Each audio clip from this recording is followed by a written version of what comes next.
Welcome to the Wally Show Aftercast. As always, it's me and Gavin, but not as always. Wally is not here. He is on vacay, living it up. But as promised, we have Bekah here with us.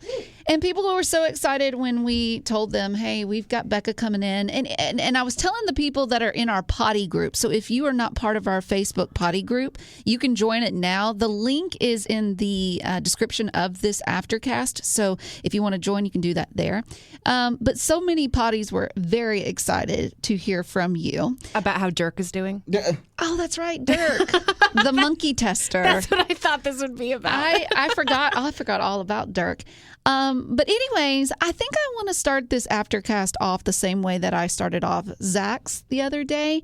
And it's with a Here's How Betty Hears the Show. So these are just a couple of clips from in the past. Okay. Some of your shining moments. Oh, boy. Okay.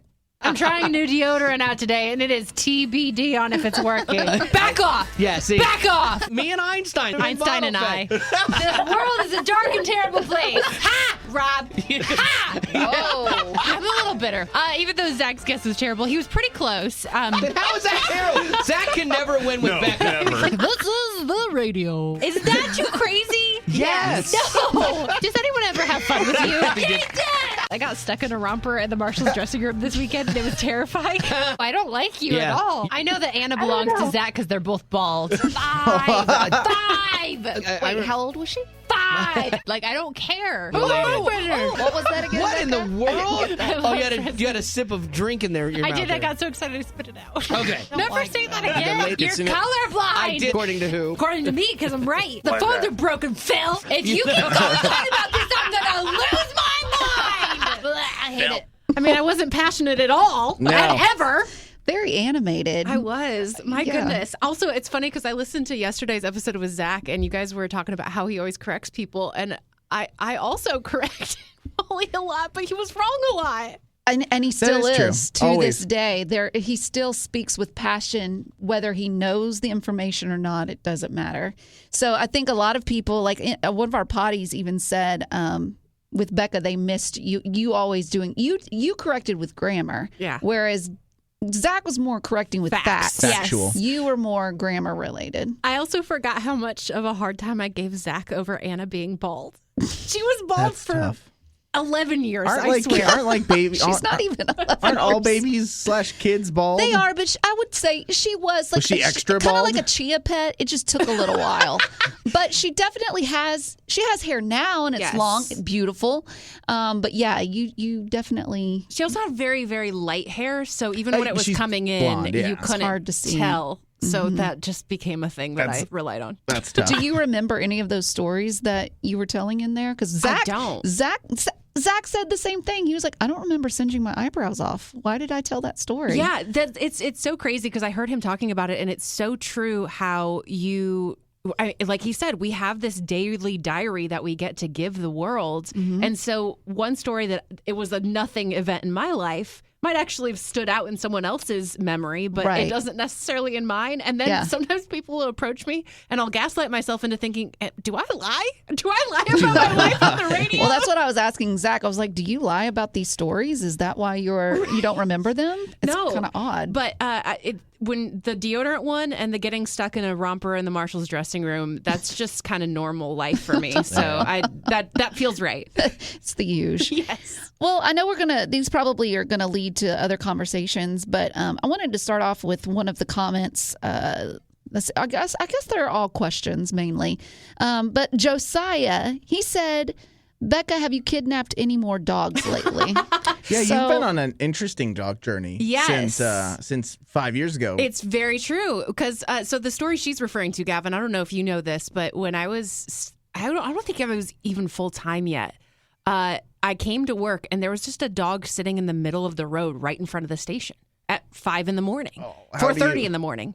And so I was like, hello, and it jumped into my van. So I brought her to the station. Supposedly. She just jumped right in. No, she was a boxer. That wasn't named Hadley, Penny. right? No, that was not Hadley. That was not my dog. Name Teddy?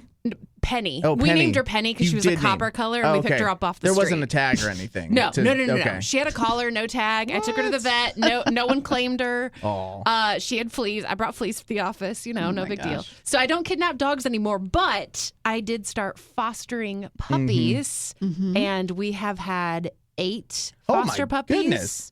Now. Really? And we foster failed once, so now we have 2 dogs. And her name is Ivy. Yeah. Okay. So Hadley and Ivy. And she was the first one that you guys fostered, No, right? she Or was no? number 6. Oh, okay. So Yeah. you guys had you just found maybe the perfect one later on. Yeah, or honestly, Not for that, 'cause she's just a mess, and we're like she needs us, and we need her. She just fits in. We're both on the same anti-anxiety medication. Oh, my it's great. We Is bond. that even a thing? Yes, it is. That's odd. There's a lot of medications. Does she take a lower dosage than you or higher? What do dogs do when I it comes upped to? mine, so she's on a lower. She's on half. Now dose. she's on the lower. She's on the same dose as Joey, though. Is it? Oh my gosh. And How's I Hadley doing? Hadley's keeping us all together. Look at her. Yeah, I know. The yeah, stout like how do Hadley foundation. and Ivy get along? They're great, and that's one of the reasons we decided to keep Ivy. Is they? It's not like they're lovey-dovey cuddling, but Ivy, when we had her as a foster puppy, she was actually adopted for 24 hours, and we were all very sad. Even Hadley, she just seemed very depressed. I cried so much, and then when the guy decided that it wasn't the right fit for him, we're like, "She's ours. We're keeping her. She's ours." And it took how long? You said it only took 24 hours for this guy, Yeah. who I think you at least told me at one point that he was a little on the older side. Yes, great gentleman. Sure. He had not had a puppy before, and Ivy was a lot of puppy. It's a beat. Like taking Yeah. on puppies. Has she Puppy. calmed down though? I mean, How old is she? she's 2, and she has calmed down. But sometimes she just gets so excited Yeah. that you're alive, and she'll roll all over your face, and it's so cute. There's definitely stages of like, let's say like puppydom that goes on forever. Yeah. Because I mean, you can testify like, my Ellie is now 10. Yeah. And there's just still moments when Yeah. you're like, you see the sparkle Yeah. and you see the desire for the amount of energy. Yeah. But then you're like, sorry, the arthritis and Yeah. like the gray in your face just make it a little tougher. Yeah, that reminds me when we were working together. That was one thing that we had in common. We both were pet people, but you were more of a dog person, and I am still more of a cat person. And just recently, I had to go and dog sit for a friend of mine that has 3 little long-haired chihuahuas, and it just reminds me over and over again, I am just not a dog person. Really? I love them, and I want what's best for them, but it's kind of like I love to be around them. I love to cuddle them.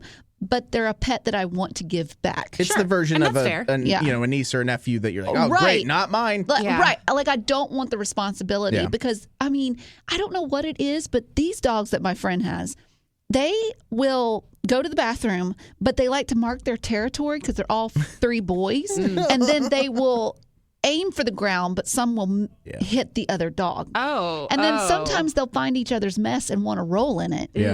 Ugh. And to me, I mean- I don't want that in my life. It's disgusting. I will say, I have this philosophy that there really is a dog for everybody. And that's just, those aren't your dogs. Some of the fosters we've had, we've secretly whispering because we don't want them to overhear us be like, we cannot wait till they get adopted. Yeah. They're just not fits for us, you know? So are you going to keep fostering or no? Yeah, we have a couple times since we got Ivy, but we kind of just take it as it makes sense for our life. Well, because then you're throwing 3 dogs into the mix, Yeah, which it's I a will lot. say that like we brought Jasper in, and that became Changed it. the limit in my head Sure. of what I knew we were capable of. And every time Haley will see, she's like, oh, what if we got like another small one? Because Jasper loves small dogs. Like, what if we got him a little? Got him a pet. We're getting him a baby. Like, that's all Yeah. we're doing. Yeah.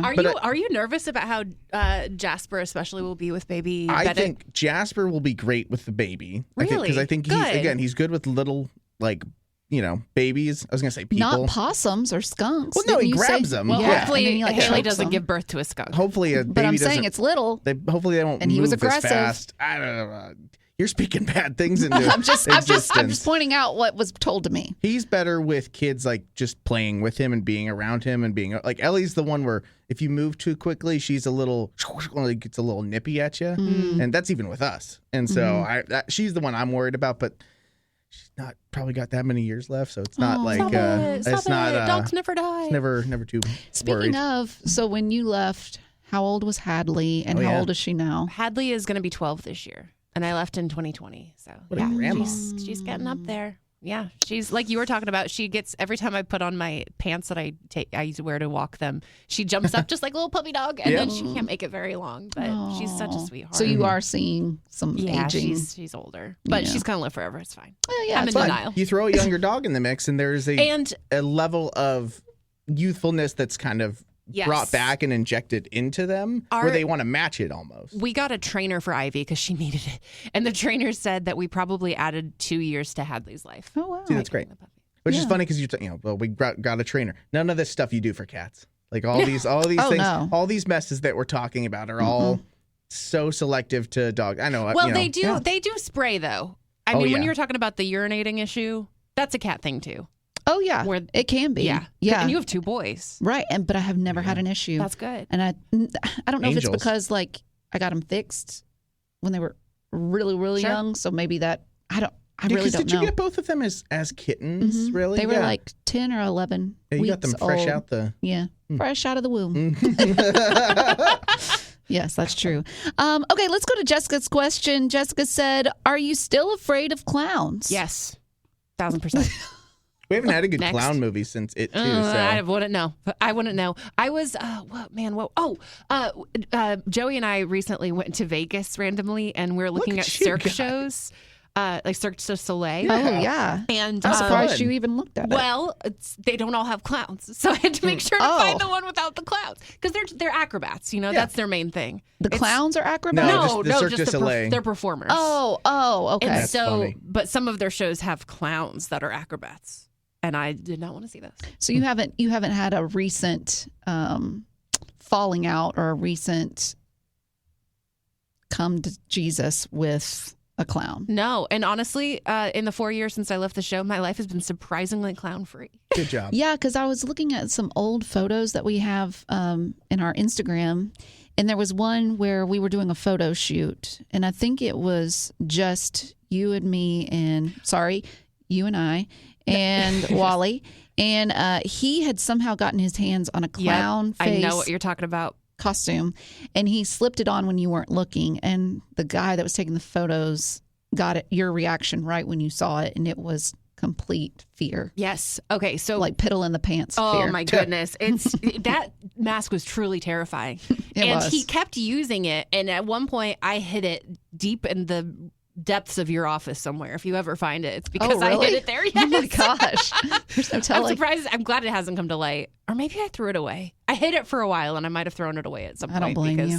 I was like, no more. It was a funny joke. I played along. But I am truly terrified. Well, speaking of Wally and all that, give people an update on what it is that you're doing now. Yes. And how it compares with what you were doing for the show. So when I left in 2020, I went to middays just by myself, and that I was doing from home because pandemic. We're still at you're right, because you did you told us about leaving Via's when we still had you guys back on the Zoom screens every single day. I had someone asking about that recently, a friend of mine. They were like, how did you do that? I said, it would be like having a conversation with someone, and then you wait 3 seconds for them to react. And then the other person. And I hated it because it was horrible. I don't regret staying home for an entire year. I really don't. No. But it was hard when you guys were having fun and you'd run out of the room and I'm just on the screen like, hello? Hello? Yeah, and what do you do? Yeah. You can't do anything. I think from like a technical perspective, from like a human-to-human perspective, that will always go down as the most annoying. It was frustrating. But I'm glad we had I am it's amazing. Eternally grateful that you all gave me the flexibility, that Way FM gave me the flexibility to do that. So I did middays for 2 years, and then I moved to the afternoon show. I'm still doing it. I'm doing it solo. So that's obviously very different. I get lonely. That's true. Sure. But it's been fun just to kind of grow and discover who I was outside of the show too, because it's a different person that you become, and I owe so much to this show and what I've learned and built with all of you. That I think it gave me the confidence and the capability to go on to do afternoons now. Yeah, I was having a friend of mine ask me, because she was hearing some of the breaks that you and I were doing, Gavin. Oh, yeah. Since Wally's out. And she was like, oh, you need to just do your own thing. And I told her, I said, I don't want that responsibility. Yeah. Number 2 is fantastic. Yeah. And being number 1, like you went from being the minor part to being the major part. And with that comes a lot of responsibility, and it all depends on you, what's happening in your life. You have to come up with topics. And I just differ in that. I'm like, I like having someone to run off with, and go back and forth with and ping pong off of. And so how has it been with that compared to when you were on the show and there were like 4 of us at one time? And how much, how long do you think it took to grow into being comfortable with it? It helped that I transitioned to middays and that I was tracked. So I recorded my show. Yeah. So that was a helpful transition piece. As far as not having anyone to bounce off of, that's difficult because my life's not interesting, It's not enough to build a radio show around. That's how I feel about mine. I'm like, I'm not doing it. It does yield, when you have 3, people's lives to draw from. You have, and you're all in different places in life too, and that's helpful. But 2 things that have helped. First of all, I will frequently ask my friends, what should I talk about today? And just what's on their mind is always, I just like to know what's on other people's minds. And that just kind of helps lead me down the path. But also, I don't know how much you guys have talked about our merger as a company. Not really. But we have a sister station now, essentially. Yeah. And the woman who does afternoon shows at our sister station, we've become really close. And she's also solo. So she is my new bouncing off point. We'll be on Marco Polo a lot during the day. And I'll say, hey, I have this idea. It's kind of half baked. And she'll give me just the key to unlock it all the way. That's awesome. So that. I don't know that I could do it without her. She's been everything. That's awesome. Yeah. So now what does your schedule look like? Because you were talking about earlier with finding Penny and it was 4:30 in the morning. Do you miss the getting up early? Do you miss the schedule? Like, what does your schedule look like now? So I usually get into the station between 10 and 11, and then I'm live on air from 2 to 6, and then I head home. I think every day part has perks. I do miss being able to just make appointments in the afternoon. Now I basically have to make appointments. I either have to get the first appointment of the day or try to fit it in on a Saturday if it's a hair appointment, but that's not always easy because everyone else is doing that. Yeah, it does seem like interesting though, because if you throw in for the first, thing or schedule, whatever your appointment you're doing in the morning, that's your morning. Then there's work, and then you're done. It does seem like you would get home, and on some days, and it's just like the day's kind of just done. Yeah, it is. And I mean, Joey goes to bed super early, so there's sometimes I'll come home and he's asleep.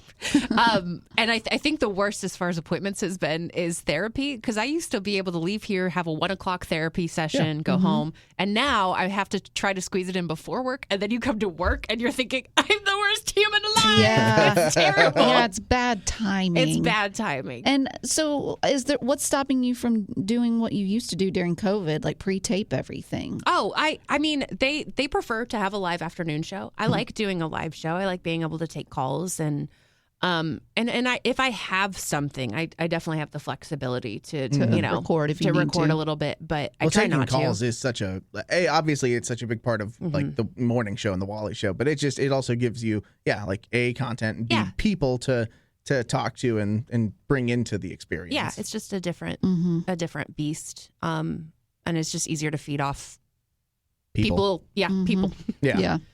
Well, Roger asked, and Roger. Sorry, I heard the name Roger. He wants to know, and I'm sure everybody does, the Joey update. So if you could, where was he when you left here, and then where is he now? So, he's still sick overall. I think the biggest development since I left the show is he is now in the beginning stages of active liver failure, and that wasn't when I was on the show. We actually talked to Cleveland Clinic about a multi-organ transplant and decided that it wasn't going to be a good fit for him. So that was what does that mean? It's called a multivisceral transplant, and essentially he's going to need a new liver, but it's not his liver's fault. All the things leading to his liver have gone awry. So his body has made these new connections that just aren't working as well as they should. Yeah. So they would have to transplant intestines, stomach, liver. Sometimes they do pancreas. Sometimes they take just a bunch of these organs from one person, which all has to come from the same person. And put it. So it's very rare. It does not have a good success rate. The people that we started following who had it done are gone now because there's just the survival rate's not high. So we decided against that. We decided it wasn't a good fit, and he's not far enough along where he would have been a good candidate to essentially immediately be high on the list anyway. He's also on IV nutrition now, which I think he was a little bit when I left the show, but it's gotten to the point where he needs it every other night or he will not survive. Those are the negatives. And also he is in active deterioration. I don't know how long, at what speed it's going or how long I have with him, but he's not going to live forever. Right. None of us are going to live. We're all in deterioration. Yeah. We could all get hit by a bus the next day. But what is liquid, whatever you said? IV nutrition, it's TPN, which stands for total nutrition. Sounds close. Yeah, exactly. You get it. And it's, some people have feeding tubes. He can't because of his anatomy and because they tried that and it just wasn't a good fit. Well, he doesn't have a stomach, right? And this goes through his bloodstream. So it's all the nutrients and calories that he needs, but through his bloodstream. But the catch-22 of that is that TPN can be bad for your liver.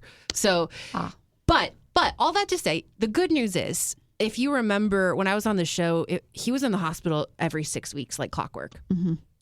We are down to maybe 2 to 3 hospitalizations a year, which is a really big deal. I feel that he's in a good holding pattern. There's definitely days where he has bad days and bad stretches of time, but I feel that we're in a good maintenance phase, if that makes sense. Yeah. And what is he doing for a living? Like, does he have a job? He works part-time at a place that buys and sells church gear, and it's a really good fit because he can go when he wants. They pay him for his time, and if he is not feeling well, he doesn't need to go and he doesn't get paid, and that's fine. He also, we fought for him to get Social Security disability, and he did get that. That's great. Earlier this year. So what are the benefits from that? So he gets a monthly check. Okay.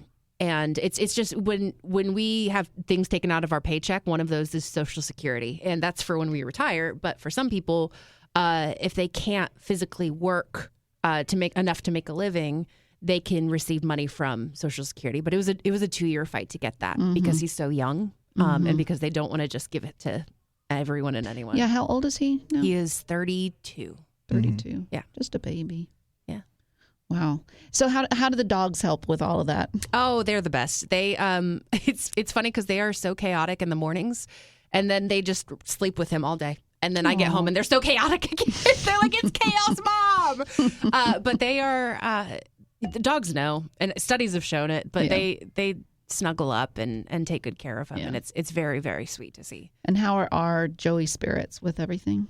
I think, it's day to day. And one thing that I'll say that I think it has taken me a bit to realize is that PTSD definitely can come up in seasons. So sometimes, for example, a lot happened in February, early March, just kind of in his story over the years, multiple big things. So he was kind of in a funk for February and early March.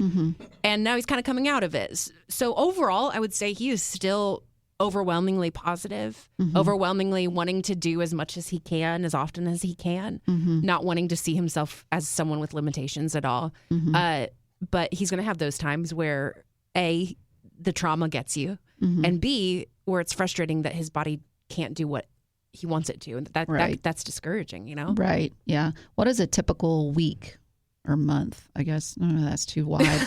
Maybe like a week. What does a typical week look like for y'all? He sleeps a lot, which is great. Does he take medication that makes him sleep or something? Sometimes.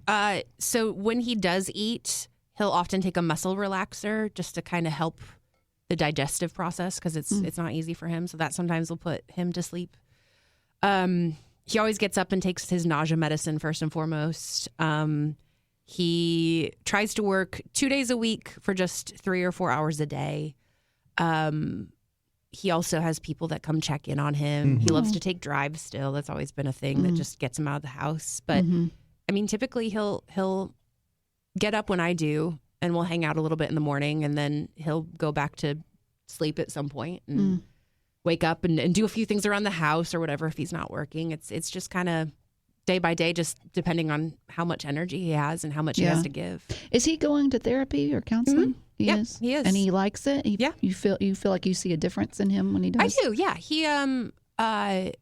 He has someone who specializes in chronic illness, which is great. And he goes once a month now, just as like that's his standing appointment, just like to maintenance. Yeah, kind of keep up. And there are times he's a Enneagram 3, which if you dive into, he's the achiever, the always wants to be just the star student, you know.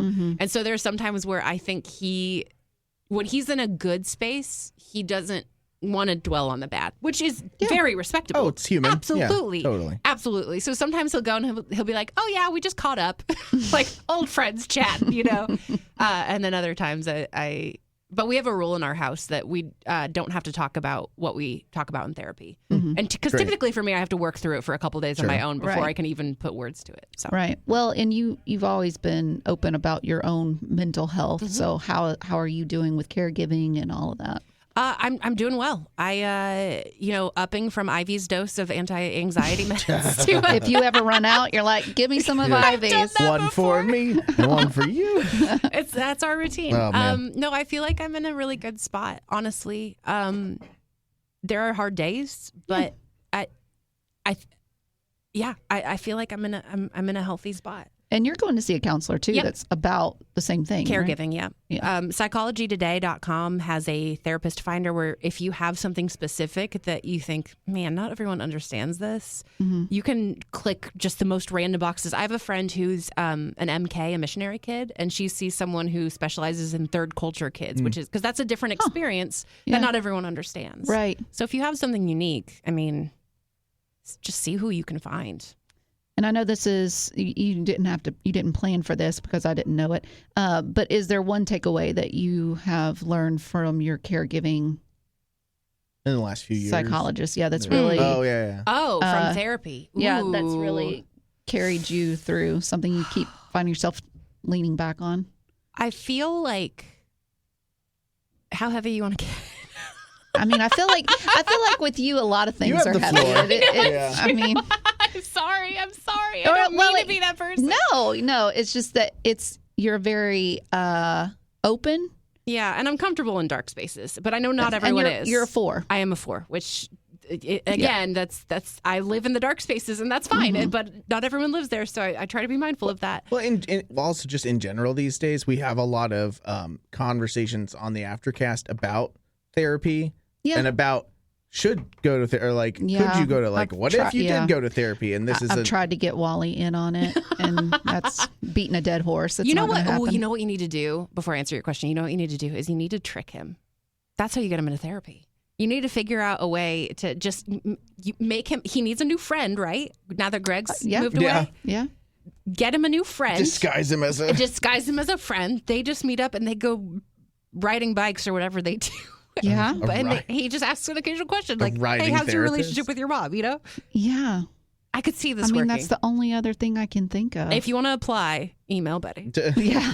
Betty at wayfm.com. I think that's my email. I don't know anymore. I know. Yeah, sure. As far as takeaways, man, there's so many. And I feel that I've had a different one depending on what season I'm going through. I think one that this maybe isn't the top one, but it's the first one that comes to mind, is sometimes having to separate who I am as a caregiver from who I am as a wife, and who he is as a patient from who he is as my husband. Like there's multiple factors at play, and sometimes it's helped me to kind of put situations in boxes. So, for example, when he is in a lot of pain, that's not my husband lashing out at me, you know? That's a patient who is a 10 out of 10 on the pain scale right now. Or when he is falling asleep, that's not my husband being bored. That's a patient who has gotten his medications and is now falling asleep. You know what I mean? So I think that's helped me just kind of draw lines and keep our marriage special and healthy. Yeah, and healthy, exactly. And because I like him so much, you know, I love him so much. But there are unique situations that not every marriage has that ours does. Oh, yeah, for sure. What's the next big trip y'all have coming up? We might be going to Hawaii. Oh. It's not fully planned yet. Airlines. Best place in the world, man. I thought you were going to be like, I It's hated the it. best place in the world. I think about it every day still. It's kind of the job that he has. One of the guys there is from Hawaii, and they are putting a new sound system in their church, and they need someone to come train volunteers. And it's like, Joey, you know this gear really well. How about I pay for your flights and hotel? And then, of course, if he's going to Hawaii, Heck yeah. Tag along. I'm going to Hawaii. It's a great avenue to experience Yeah. a quote-unquote vacation. I will say that traveling with someone who's chronically ill, there's a lot more complicated factors that you have to consider, like his TPN that he's on every night. That has to be refrigerated. And so now I'm trying to figure out, okay, how do we fly that long, that far, and keep it cold? Keep it cold. We have some ideas. We've done it before. We'll put like a soft cooler in just a small bag and check it. It always gets searched, but it makes it okay. Wow. I know. Yeah, just things you never think about. Yeah. That's awesome. But it's worth enjoying the time, you know? Yeah. If it's a hassle, but it's worth it. Yeah. Well, those are the only questions that I had from our potties. Is there anything that we didn't get to that you'd like to let our ask a potties question? know about? Oh, yeah. I was going to say, because, we talk about a lot of, like, I think heavy stuff within that. Yeah. But what, over these last, kind of few years, one benefit of walking in every day is that you know what somebody's, like, really into. He's like, I know, like, so-and-so is like, Wally is really into, his bike riding or whatever he's into, his hobbies. What are some, like, sources of, like, joy and fun that have maybe sort of found their way into your life over these last few years that are new and that... I will say fostering dogs has been great just on its own, but also I volunteer with the organization that we foster through too, which has been a lot of fun. I have a church that we go to that I really enjoy. We didn't have that for a while because we had moved and, and then he was in the hospital all the time. So it's hard to look for a church. Sure. And so that has been a big source of joy. I feel that the relationships I have just gotten deeper and more meaningful. When he first got sick, I lost some friends. And not because they were like, I don't want to hang out with you, your husband's sick, but just we're in different stages of life and it just got harder and harder to get together. And so the friends I have, I feel that I have just, the bonds have just gotten deeper and deeper. And that's been a huge blessing. As far as hobbies, I don't know. I've been reading a lot. Hey, cool. I'm not that exciting. No, but I like that. I read all the time, so that sounds awesome to me. Yeah. Audiobooks, which is bad because I'm in, this is a total side note, whatever. It's the Aftercast. I'm in this phase right now where I'm listening to a lot of British authors. And so I'll go home and I'll be like, Joey, can you get something from the garage for me? What? So I had a close friend of mine that her little boy was watching Peppa Pig and he started picking up on the terms that they used there. And so she took him out on his bicycle and they had just taken the training wheels off. And he looks at his mom, and I mean, they're in White House, Tennessee. So, I mean, they're country as it comes. And he looks at his mom and he goes, Mama, where's my stabilizers? Because that's what they call them in England. They're little instead of training wheels. Yeah, they call them stabilizers. But he still says, Mama, where's my stabilizer? That's funny. That's a very confused child. Very interesting. Very confused. I do this. I mean, like, again, not even a kid.